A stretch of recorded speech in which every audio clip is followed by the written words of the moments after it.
और मालेगांव झुग्गी झोपड़पट्टियों में रहने वालों को देखा तो उनको ये गुमान हुआ कि ये बांग्लादेशी या ये रोहिंग्याई हो सकते हैं, जिनके पास रोड नहीं है, गटर नहीं है, पीने का पानी नहीं है, लाइट नहीं है, हेल्थ का कोई इंतजाम नहीं है। उन्होंने हमारे महाराष्ट्र के चीफ मिनिस्टर साहब से ये गुहार लगाई कि इसकी इंक्वायरी होना चाहिए। यहाँ पर 1000 बांग्लादेशी और रोहिंग्याई हैं। शुक्रिया सदर मोहतरम। 2025-2026 के बजट पर आपने मुझे कहने का मौका दिया, मैं आपका शुक्रगुजार हूँ।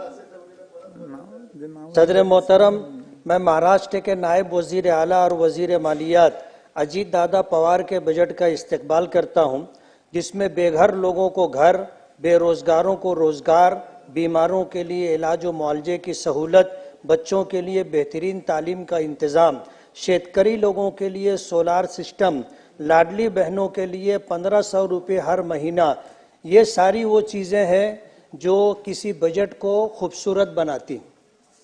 किसी शायर ने कहा है, कदम कदम पे उजाले उतर के आएंगे, तेरे नसीब में तारे उतर के आएंगे, घर से निकल बेसहारों का सहारा बनकर तेरी मदद को फरिश्ते उतर के आएंगे। सदर मोहतरम, मैं टेक्सटाइल सिटी मालेगांव से चुनकर आया हूं।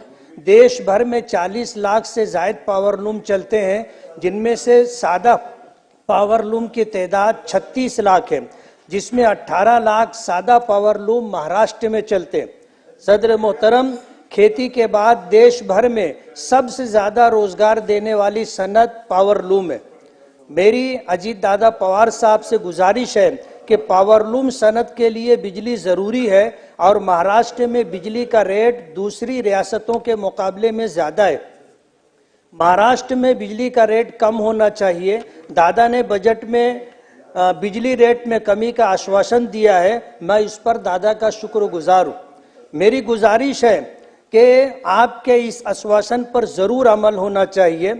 पिछले टर्म में टेक्सटाइल मिनिस्टर चंद्रकांत दादा पाटिल साहब ने 75 पैसे और 1 रुपया मजीद सब्सिडी का फैसला किया था। मेरी गुजारिश है कि ये सब्सिडी जारी रहना चाहिए।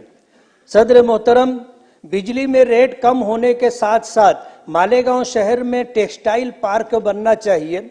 मालेगांव में सादा पावरलूम की तादाद लगभग 4 लाख है।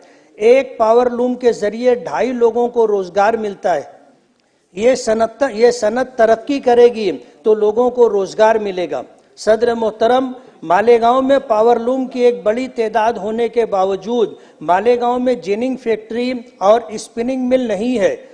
एक स्पिनिंग मिल थी, वो भी बंद है। महाराष्ट्र में कपास की पैदावार होती है, लेकिन ये कपास यार्न की तैयारी के लिए तमिलनाडु जाती है और यार्न बनने के बाद तमिलनाडु से ये यार्न वापस महाराष्ट्र आता है। महाराष्ट्र में कपड़ा तैयार होता है और फिर ये कपड़ा फिनिशिंग के लिए गुजरात और राजस्थान जाता है, फिर ये कपड़ा वापस महाराष्ट्र में आता है। इस तरह ये कपड़ा जिसकी लागत 50 रुपया होनी चाहिए थी, तमिलनाडु और गुजरात राजस्थान जाने की वजह से ये कपड़ा 150 से 200 रुपये में मिलता है।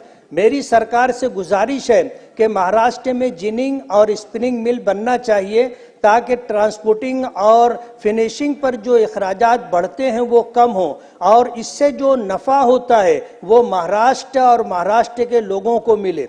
अध्यक्ष महोदय, मालेगांव में 67% लोग झोपड़पट्टियों में रहते हैं, जिनको मूलभूत सुविधा भी हासिल नहीं है। मेरी दादा से गुजारिश है कि मालेगांव को एक अच्छा बजट दिया जाए ताकि लोगों की तकलीफ खत्म हो। इसी किरीट सोमैया साहब मालेगांव आए थे, करोड़ रुपया विधानसभा इलेक्शन से पहले मालेगांव लोगों के अकाउंट में आया था। उसकी इंक्वायरी होना चाहिए थी, जिस तरह होनी थी नहीं हुई। लेकिन किरीट सोमैया जब मालेगांव आए और मालेगांव झुग्गी झोपड़पट्टियों में रहने वालों को देखा तो उनको ये गुमान हुआ कि ये बांग्लादेशी या ये रोहिंग्याई हो सकते हैं, जिनके पास रोड नहीं है, गटर नहीं है, पीने का पानी नहीं है, लाइट नहीं है, हेल्थ का कोई इंतजाम नहीं है। उन्होंने हमारे महाराष्ट्र के चीफ मिनिस्टर साहब से ये गुहार लगाई कि इसकी इंक्वायरी होना चाहिए। यहां पर 1000 बांग्लादेशी और रोहिंग्याई हैं। 4000 जन्म दाखिले उन्होंने इंक्वायरी के लिए दिए। तकरीबन 3000 से 3200 जन्म दाखिलों की इंक्वायरी हो चुकी, एक भी बांग्लादेशी या रोहिंग्याई नहीं मिला।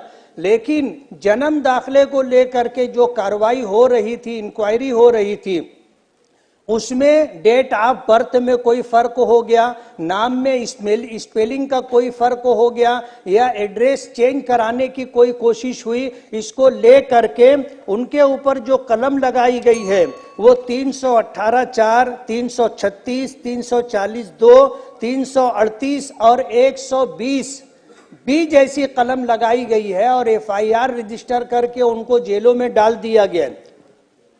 मेरी आपसे ये गुजारिश है कि वो करोड़ रुपए जो विधानसभा इलेक्शन से पहले मालेगांव लोगों के अकाउंट में आए थे, उसकी पूरी इंक्वायरी होना चाहिए। मैं वहां से इलेक्शन लड़ रहा था, मुझे तो 1 रुपया भी नहीं मिला, लेकिन ऐलान ये हुआ कि ये वोट जिहाद है।